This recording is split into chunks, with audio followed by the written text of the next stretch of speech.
नमस्कार दोस्तों, स्वागत है आपका हमारे YouTube चैनल डेली जी के डोज में। आज है 6 जून और 6 जून से करंट अफेयर्स के जितने भी इम्पोर्टेंट क्वेश्चंस हैं हम लोग इस सेशन में डिस्कस किया जाएगा। शुरू करते हैं बिना किसी पंचायत के अपने सेशन को। पहला क्वेश्चन है, which two countries recently signed and ratified a bilateral investment treaty in new Delhi in 2025। 2025 में किन दो देशों ने नई दिल्ली में द्विपक्षीय निवेश संधि पर हस्ताक्षर और अनुमोदन किया है? करेक्ट आंसर है आपका option number C, India Kyrgyzstan.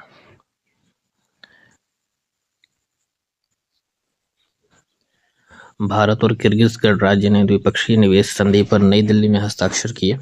वित्त मंत्री निर्मला सीतारमण और किर्गिज विदेश मंत्री जीनबेक कुलुबायेव ने यह संधि की। यह संधि आज से प्रभावी हो गई है और दोनों देशों के बीच निवेश को बढ़ावा भी देगी। अगला सवाल है, which major Indian e commerce company became the first to receive an NBFC license from RBI in 25। RBI में 2025 से एनबीएफसी लाइसेंस प्राप्त करने वाली पहली बड़ी भारतीय ई कॉमर्स कंपनी कौन बनी है? अब चूंकि ये पहली है, इस वजह से इनका इम्पोर्टेंस बहुत ज़्यादा रहेगा एग्जाम के पर्सपेक्टिव से। ऑप्शंस हैं आपके अमेजन इंडिया, मीशो, फ्लिपकार्ट या स्नैपडील। तो पहली भारतीय बड़ी ई कॉमर्स कंपनी जिसको आरबीआई से एनबीएफसी लाइसेंस प्राप्त हुआ है वो बनी है आपकी फ्लिपकार्ट। 2025 को आरबीआई ने फ्लिपकार्ट फाइनेंस प्राइवेट लिमिटेड को एनबीएफसी लाइसेंस जारी किया। अब फ्लिपकार्ट सीधे ग्राहकों और विक्रेताओं को लोन दे सकेगा बैंक की साझेदारी के बिना। यह कदम फ्लिपकार्ट के फिनटेक विस्तार और इसके नए ऐप सुपर डॉट मनी को मजबूती देगा। अगला सवाल है, who has been appointed as the new director of the prime minister museum and library in 25। 2025 में प्रधानमंत्री संग्रहालय और पुस्तकालय के नए निदेशक के रूप में किसे नियुक्त किया गया है? ऑप्शन है आपके लिली पांडेया, विनय सहस्त्रबुद्धे, अश्वनी लोहानी या राकेश शर्मा। तो अभी हाल ही में अश्वनी लोहानी जी को प्रधानमंत्री संग्रहालय और पुस्तकालय के नए निदेशक के रूप में नियुक्त किया गया है। अनुभवी प्रशासक और पूर्व air India CMD Ashwani Lohani को पीएमएमएल का नया निदेशक नियुक्त किया गया। वे लिली पांडेया की जगह 3 साल के कार्यकाल के लिए पद संभालेंगे और लोहानी का पर्यटन, रेलवे और विमानन से लंबा अनुभव संस्थान में नए बदलाव ला सकता है। नेक्स्ट क्वेश्चन है, who inaugurated the 3rd international conference on arbitrating Indo UK commercial disputes organised by the Indian Council of Arbitration in London. London में भारतीय मध्यस्थता परिषद द्वारा आयोजित इंडो यूके कॉमर्शियल डिस्प्यूट्स पर तीसरे अंतर्राष्ट्रीय सम्मेलन का उद्घाटन किसने किया है? ऑप्शन है आपके justice DY Chandrachud, justice Bhushan R Gavai, justice Sanjiv Khanna या जस्टिस इंदिरा बनर्जी। तो लंदन में भारतीय मध्यस्थता परिषद द्वारा आयोजित इंडो यूके कॉमर्शियल डिस्प्यूट्स पर तीसरे अंतर्राष्ट्रीय सम्मेलन का उद्घाटन किया है जस्टिस बी आर गवई यानी कि भूषण आर गवई द्वारा किया गया।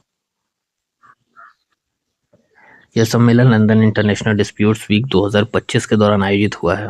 उद्घाटन भारत के मुख्य न्यायाधीश जस्टिस भूषण आर गवई ने किया। इसका मुख्य उद्देश्य भारत यूके व्यापारिक विवादों के समाधान के लिए सहयोग बढ़ाना और मध्यस्थता की भारतीय परंपराओं को वैश्विक स्तर पर प्रस्तुत करना था। अगला सवाल है, which state launch the Rajiv Gandhi वन संवर्धन योजना to boost green cover and local employment? Rajiv Gandhi वन संवर्धन योजना किस राज्य ने हरित क्षेत्र और स्थानीय रोजगार बढ़ाने के लिए शुरू की है? ऑप्शन है आपके उत्तराखंड, हिमाचल प्रदेश, सिक्किम या अरुणाचल प्रदेश। तो भी हाल ही में राजीव गांधी वन संवर्धन योजना हिमाचल प्रदेश द्वारा शुरू किया गया। तो ऑप्शन नंबर बी करेक्ट है इसका। जून 2025 में हमीरपुर के सीएम सुखविंदर सिंह सुक्खू ने यह योजना शुरू की है। योजना का उद्देश्य है फलदार वृक्षों को लगाकर बंजर वनों को पुनर्जीवित करना और रोजगार देना। अब महिला मंडल, युवक मंडल और स्वयं सहायता समूहों की भागीदारी से योजना को जमीनी स्तर पर लागू किया जाएगा। अगला सवाल, in June 2025 who led the provisional government of Bangladesh that introduced new currency notes removing Sheikh Mujibur Rahman's portrait? जून 2025 में बांग्लादेश की अंतरिम सरकार की अगुवाई किसने की जिसने शेख मुजीबुर रहमान की तस्वीर को हटाकर नए मुद्रा नोट जारी किए हैं? अब ये क्वेश्चन है तो बड़ा इंपॉर्टेंट, लेकिन तरीका खराब हो गया है इसका मेरे तरफ से। एक्चुअल में यहाँ पे दो जानकारी आपको मिल रही है। पहला कि अभी जो अंतरिम सरकार चल रही है उसकी अगुवाई कौन कर रहा है, और दूसरा जानकारी मिल रहा है कि जो वहाँ पे करेंसी नोट्स थी बांग्लादेश की, उस पर पहले शेख मुजीबुर रहमान की तस्वीर लगी हुई थी, जैसे हमारे यहाँ गांधी जी की लगती है, तो उसको हटा दिया गया है और नई करेंसी नोट्स जारी की गई। तो ऑप्शन है आपके शेख हसीना, मोहम्मद यूनुस, अब्दुल हामिद या खालिदा जिया। तो अभी हाल ही में बांग्लादेश की अंतरिम सरकार की अगुवाई मोहम्मद यूनुस जी कर रहे हैं। ऑप्शन नंबर बी करेक्ट है इस क्वेश्चन का। 3 जून 2025 को बांग्लादेश ने नई टका श्रृंखला जारी की, जिसमें अब शेख मुजीबुर रहमान की तस्वीर नहीं है। नए नोटों में प्राकृतिक दृश्य, सांस्कृतिक धरोहर स्थल और धार्मिक स्थलों को तस्वीरें दिखाई गई हैं। यह कदम राजनीतिक प्रतीकों को निष्पक्ष बनाने और राष्ट्रीय पहचान को समावेशी बनाने की दिशा में उठाया गया है। अगला सवाल है, who chaired the 13th pension अदालत हेल्ड एट विज्ञान भवन न्यू दिल्ली इन जून 25। जून 2025 में विज्ञान भवन नई दिल्ली में आयोजित 13वीं पेंशन अदालत की अध्यक्षता किसने की है? ऑप्शन हैं आपके राजनाथ सिंह, निर्मला सीतारमन, डॉक्टर जितेंद्र सिंह या अश्विनी वैष्णव। तो जून 2025 में विज्ञान भवन नई दिल्ली में आयोजित 13वीं पेंशन अदालत की अध्यक्षता डॉक्टर जितेंद्र सिंह जी ने की है। तो ऑप्शन नंबर सी करेक्ट है इसका। 13वीं पेंशन अदालत का आयोजन 4 जून 2025 को विज्ञान भवन नई दिल्ली में हुआ।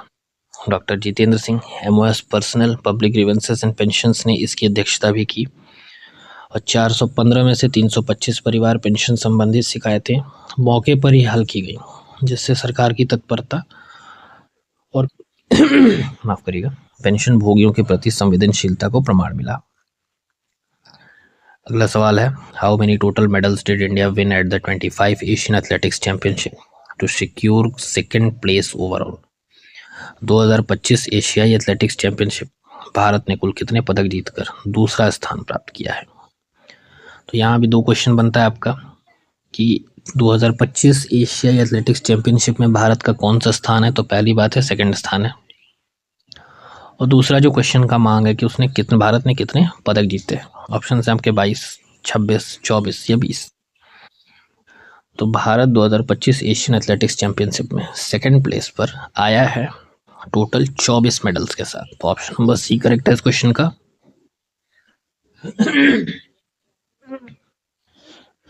भारत ने गुमी दक्षिण कोरिया में आयोजित 26वीं एशियाई एथलेटिक्स चैंपियनशिप में शानदार प्रदर्शन किया। यहाँ एक और इम्पोर्टेंट जानकारी कि ये आयोजन हुआ कहाँ है, तो दक्षिण कोरिया में, वहाँ पे एक जगह है गुमी, वहीं पर ये 26वीं एशिया एथलेटिक्स चैंपियनशिप हुई है। भारत ने कुल 24 पदक जीते, जिसमें 8 स्वर्ण, 10 रजत, 6 कांस्य यानी कि गोल्ड, सिल्वर और ब्रॉन्ज जीतकर दूसरा स्थान प्राप्त किया चीन के बाद। तो पहला कौन है? चीन। और यह प्रदर्शन पेरिस 2026 ओलंपिक की तैयारी के लिए बेहद महत्वपूर्ण रहा। अगला सवाल, who presented the distinguished service decorations to 92 defence personnel during the defence investiture ceremony 2025 phase 2। Defence investiture ceremony 2025 phase 2 के दौरान 92 रक्षा कर्मियों को विशिष्ट सेवा अलंकरण किसने प्रदान किया? ऑप्शन है आपके राजनाथ सिंह, नरेंद्र मोदी, द्रौपदी मुर्मू या जनरल मनोज पांडे। तो करेक्ट आंसर हो जाएगा आपका option number C, Draupadi Murmu. 4 जून 2025 को राष्ट्रपति मुर्मू ने 92 रक्षा कर्मियों को PVSM, UISM, AVSM जैसे विशिष्ट सेवा पदक प्रदान किए। सम्मानित व्यक्तियों में भारतीय सशस्त्र बल, कोस्ट गार्ड, सीमा सड़क संगठन के अधिकारी शामिल थे। यह कार्यक्रम भारत की रक्षा आधुनिकीकरण और सीमाओं पर रणनीति तैयारी के बीच आयोजित हुआ है। आखिरी सवाल हमारा, which country launch the Tianwen 2 mission in 2025 में तियानवेन 2 मिशन किस देश ने लॉन्च किया है? ऑप्शन है आपके जापान, रशिया, चाइना या USA। 2025 में तियानवेन 2 मिशन लॉन्च करने वाला देश है आपका चाइना। तो ऑप्शन नंबर सी करेक्ट है इस क्वेश्चन का। चीन ने तियानवेन 2 अंतर्ग्रही मिशन लॉन्च किया। मिशन का उद्देश्य है क्षुद्र ग्रह 2016S03 के से नमूने एकत्र करना और बाद में धूमकेतु 311P का अध्ययन करना। यह mission China national space administration CNSA द्वारा संचालित है। तो यहाँ हमारा सेशन समाप्त होता है। उम्मीद करता हूँ सेशन आपके लिए यूज़फुल रहे, परीक्षा के लिए यूज़फुल रहे, क्योंकि अभी आ रहे हैं कई सारे एग्ज़ाम्स, तो ध्यान से पढ़िएगा। उम्मीद करता हूँ कि फंस ही जाए, नहीं फंसे तो नसीब है, बट इतना गया गुजरा नहीं है कंटेंट कि यहाँ फंसेगा नहीं। चलिए, तब तक के लिए पढ़ते रहिए। धन्यवाद।